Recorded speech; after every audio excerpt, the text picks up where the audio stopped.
Hello hello everyone. बड़ों को मेरा सादर प्रणाम, छोटों को ढेर सारा आशीर्वाद और प्यार। मैं प्रेम पांडे फ्यूचर आईएएस एकेडमी से एक बार फिर से आपके समक्ष खुद को प्रस्तुत करने का एक प्रयास कर रहा हूँ।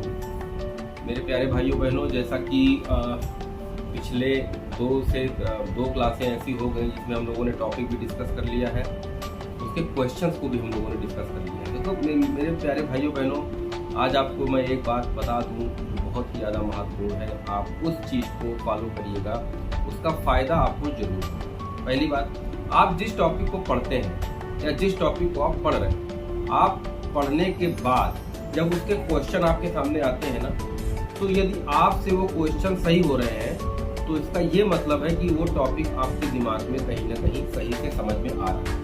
लेकिन मान लीजिए आपने कोई टॉपिक पढ़ा और आप क्वेश्चन आपके सामने आया और आप उस क्वेश्चन को 4 क्वेश्चन माने 10 क्वेश्चन को आपने आपके सामने आए 10 क्वेश्चन, आपने 6 किए, 4 गलत कर दिए। तो 6 किए आपने सही ना, तो इसका मतलब जो आपकी शुरुआत है पढ़ाई की वो बहुत अच्छी है, क्योंकि शुरुआत में ही आपने 60% अचीव कर लिया। कुछ बच्चे 10 क्वेश्चन में से 4 सही कर लेते हैं, कुछ बच्चे 10 में से 3 सही कर पाते हैं, और कुछ बच्चे 2, कुछ बच्चे 1 भी नहीं। तो जो मेरे भाई बहन 1 भी नहीं सही कर पा रहे, उनको भी बहुत निराश होने की जरूरत नहीं है। बस चीजों को कंसेप्चुअल रूप से मैं आपको उसका कॉन्सेप्ट बता ही देता हूँ। वो कहानी जो मैं आपको बताता हूँ वो दिमाग में आप रखिए और उसके फैक्ट सिर्फ आपको किताब से पढ़ने होते हैं। मेरे प्यारे भाइयों बहनों, देखिए, किसी भी चीज की यदि कहानी हमको पता है, उसका बेस हमको पता है, तो हम उसको आराम से उसके फैक्ट को पढ़ सकते हैं। 3, 4 बार, 5 बार, 6 बार, 7 बार हम लोग प्रैक्टिस कर करके उस चीजों को हम समझ। लेकिन अगर मान लीजिए कोई टॉपिक हमको समझ में ही नहीं आ रहा है, तब हम उस पर कैसे काम करेंगे, ये भी सोचने की बात है। तो कहानी तो मैं आपको समझा ही रहा हूँ मेरे प्यारे भाइयों बहनों। मैं आपको एक चीज से अवगत ये करा दूँ कि पढ़ाई का सबसे अच्छा तरीका है, सबसे स्मार्ट तरीका यही है कि आप जिस चीज को आप बहुत अच्छे से किसी से आप पढ़ रहे हो, जिसका एक्सप्लेनेशन आप पढ़ रहे हो, उससे रिलेटेड क्वेश्चन आप देख लीजिए। उससे 2 चीजें आपको फायदा होगा। पहला, ये आपको ये पता चल जाएगा कि जो टॉपिक हम पढ़ रहे हैं या जिस टॉपिक पे हम इतना समय दे रहे हैं, उस टॉपिक से पिछले पूर्वत वर्षों में कितने प्रश्न उस टॉपिक से पूछे गए। जैसे मैंने 1892 से लेके 1813, 33, 53 सब पे मैंने बात की, सबके क्वेश्चन मैंने करवाए।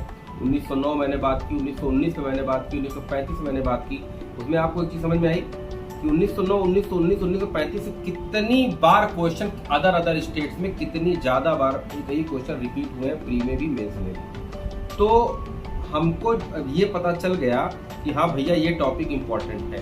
कैसे पता चला? क्योंकि हमने उसके क्वेश्चन लगाए, हमने पिछले सालों को पेपर उठाया, उसको देखा कि क्वेश्चन किस टॉपिक से सबसे ज्यादा बार पूछे गए, तब आपको पता चला ना कि ये इम्पोर्टेंट टॉपिक है।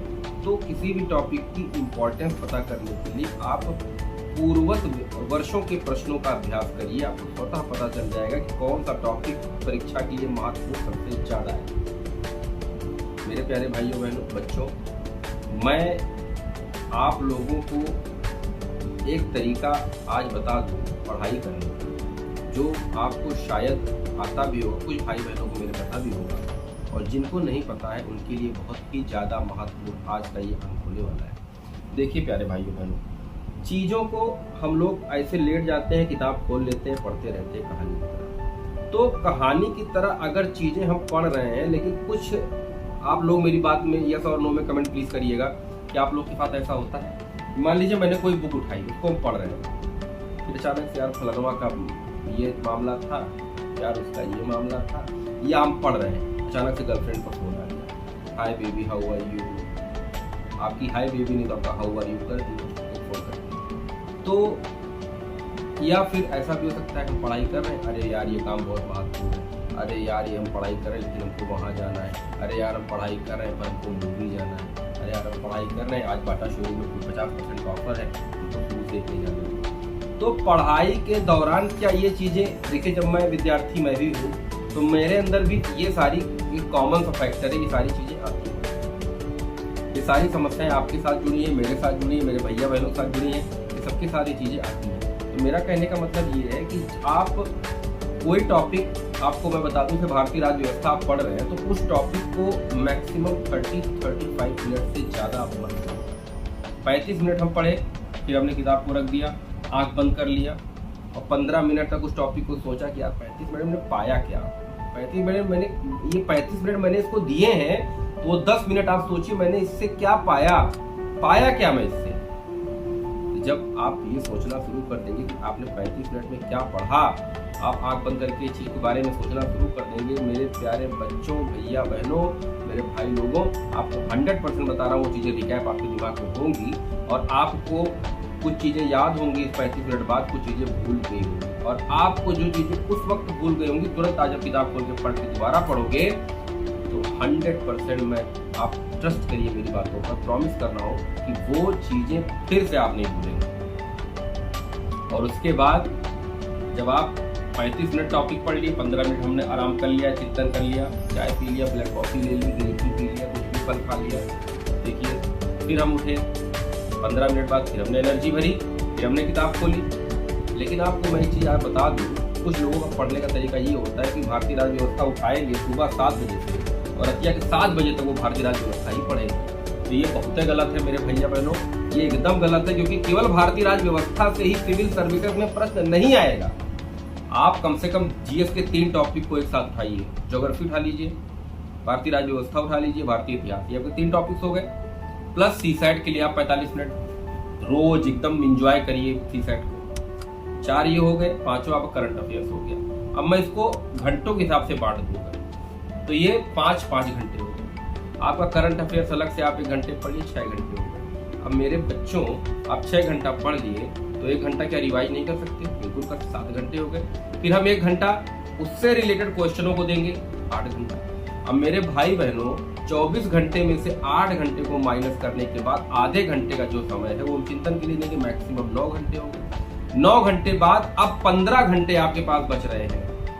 आप अपनी सोना बाबू को भी दे सकते हैं वो टाइम, अपने माँ बाप को भी वो टाइम दे सकते हैं। आप अपने लिए, जब तक आप खुद से अपने लिए नहीं सोचेंगे तब तक कोई सोना बाबू आपके लिए नहीं सोचेगा।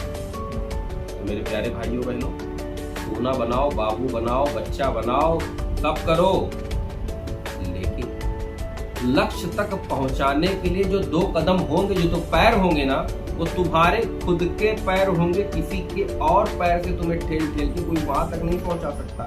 इस दुनिया का कोई भी व्यक्ति, यहाँ तक कि मैं दावा करता हूं कि ईश्वर स्वयं तुम्हारी मदद नहीं करेंगे जब तक तुम अपनी मदद खुद से करने को तैयार नहीं होगे।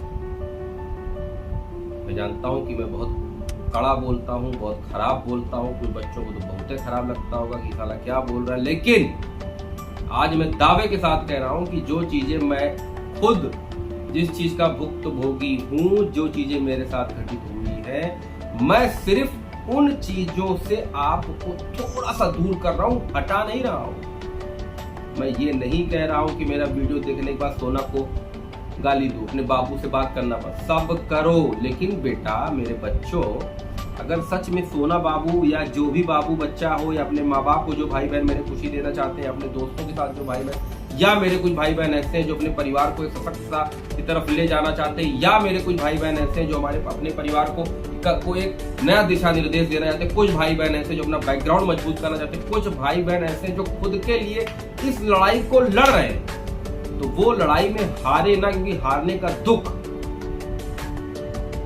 अगर एक बार कोई फ्रस्ट्रेट या डिप्रेशन में चला गया मेरे प्यारे भाइयों बहनों, तो ये मनोवैज्ञानिक डॉक्टर, साइकियाट्रिस्ट इतना पैसा ले लेंगे ना, इतना दिमाग आपका, आप पैसा देंगे डॉक्टर को, क्या मतलब है?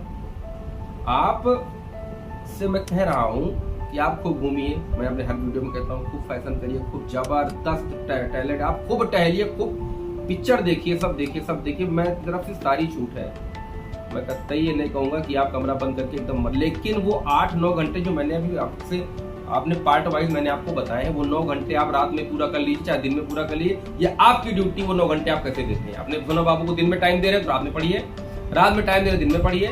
मतलब सोना बाबू से 9 घंटे की दूरी आपको बनानी पड़ेगी, और सोना बाबू से नहीं, अपने दोस्तों से, माँ से, बाप से, भाई से, समाज से, इन सब से आपको 9 घंटे दूर रहना पड़ेगा। वो 9 घंटे आप अपने लिए देंगे। जब आप सशक्त हो जाएंगे तो ये समाज आपको सशक्तता के साथ प्रणाम करेगा, क्योंकि उगते सूरज को प्रणाम किया था, डूबते को तो हम भी जल नहीं चढ़ाते, आप भी नहीं चढ़ाते, पड़ोसी भी नहीं चढ़ाते, कोई नहीं चढ़ाता।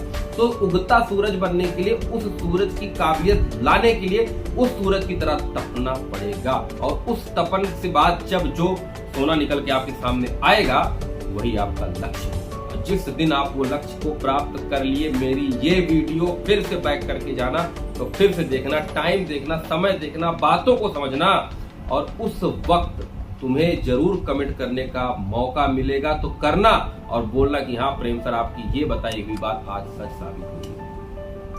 बहुत जल्द अगर ऐसी बात है, अगर आप लोगों को मेरी बातें समझ में आती हैं, मेरे बहुत भाई बहनों को मेरी बातें अच्छी लगती हैं, मैं जानता हूँ, उनके द्वारा की गई टिप्पणी जो कमेंट्स है उसको पढ़ के मैं भी बहुत प्रसन्न होता हूँ। मैं ये जानता हूँ कि जिस चीज की शुरुआत मैंने की है उसको अंत तक ले जाने का जो तात्पर्य है, जो सशक्तता है, वो आपके ही हाथों में है। आप चाहेंगे तो फॉलोवर्स बढ़ेंगे, आप लोग को मेरी बातें अच्छी लगेंगी तो 4 लोगों को बताएंगे अरे यार डिमोटिवेट मत हो, प्रेम सर की वीडियो देखो, दिमाग से ये जान लो। कोई भी लड़की, माँ बाप, 3 कंडीशन आपको मैं बता दूं। माँ बाप 2 हो गए, ये आपकी सेवा और आपका कभी बुरा चाहने वाली 2 पर्सनालिटी है माँ बाप। ये कभी भी आपका बुरा नहीं चाहेंगे, ठीक है, डांट देंगे, थपड़िया देंगे, लेकिन बुरा दिल से नहीं चाहेंगे। लेकिन एक समय ऐसा भी आता है जब माँ और बाप, ये 2 जो सबसे अहम रिश्ते हैं जिंदगी के, एक समय आता है जब ये रिश्ते भी सवाल करने लगते हैं। तब इन रिश्तों के हम जो पैसे इनसे लिए, जो खर्चा पानी इनसे ले रहे, एक समय आता है जब समाज से ये बेचारे भी टूट जाते हैं, तो ये सवाल करने लगते हैं कि मैंने तुम्हारे लिए इतना किया, इतना किया, इतना किया, इतना किया, तुमने क्या किया। तो ये चीज आपकी जिंदगी में ना होगा, क्योंकि जिस दिन सबसे ज्यादा मानने वाला व्यक्ति आपसे ये प्रश्न पूछ लेगा कि आपने अब तक क्या किया, उस दिन आप जिंदा रहते हुए भी मर जाएंगे। तो मैं ये चाहता हूं कि जो अगली टी शर्ट आप खरीदें, जो अगली घड़ी आप पहने, जो अगला जीन्स आप पहने, जो अगली 4 व्हीलर आप लें, वो आपके अपने खुद के पैसे के, किसी और के। अब आइए बात करते हैं इश्क और मोहब्बत की। इश्क और मोहब्बत में आज 99% लोग नाकाम हो रहे हैं। कुछ तो सुसाइड करके लटक जा रहे हैं, कुछ तो पाकिस्तान से प्रेम का हिंदुस्तान चली आ रही है, ऐसा भी हो। तो अगर समाज में आप सशक्त होंगे, पदासीन होंगे, तो आपकी बात जिसको नहीं सुननी होगी वो भी सुनेगा। इस तरह बोलूंगा मैं, अरे प्रेम भाई क्या बोल रहे हैं, फिर बोलूंगा मैं कुछ बनने के बाद, अरे डीएम साहब बोल रहे हैं, मतलब सही बोले, कुछ तो सोचा ही होगा। अरे डीएम साहब घटिया भी सोचेंगे तो डीएम साहब है वो, मैं कुछ भी चिल्लाऊंगा तो मैं तो प्रेम ही हूं ना, मैं थोड़ा डीएम साहब हो गया। तो ये अवसर भगवान सबको देते हैं कि अपनी लाइफ में आप लोग आगे स्टैंड करो। देखिए यार, सीधी सी बात मैं आपको बता दूं कि जब तक आप स्टैंड नहीं करते हैं तब तक दुनिया के सबसे बुरे प्राणी, सबसे खराब आप ही हैं। लेकिन जिस दिन आप छोटी मोटी जॉब भी पा लेते हैं ना, यही समाज जो आज आपको घृणा की नजरिए से देख रहा है, यही समाज आपको हाथों हाथ बहुत ऊपर नहीं देता है।